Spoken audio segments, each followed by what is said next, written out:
So for the session I've just completed with my client, I just wanted to go through the special populations area. So the few reasons as to why we would change and adjust that programming depending on the client's condition.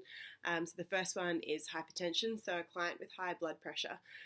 So these clients, what we would do is probably continue with more cardio. So their sessions would probably range between 30 and 40 minutes. With the cardio, we'd probably do something, sort of like the bike or the rower or running, as obviously with doing cardio, that's actually going to bring down their high blood pressure. We would possibly do some resistance training, but we just wouldn't do any heavy weight lifting, as heavy weight lifting is going to increase their blood pressure.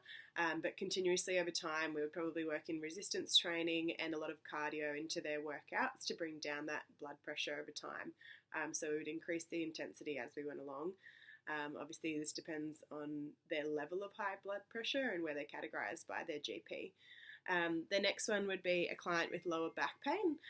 So a client with lower back pain, we would focus, obviously with the workout that we've just done, we would take out a couple of things like the kettlebell swings that we did in the circuit, because this could obviously affect the client's lower back if they accidentally use it as a hinge.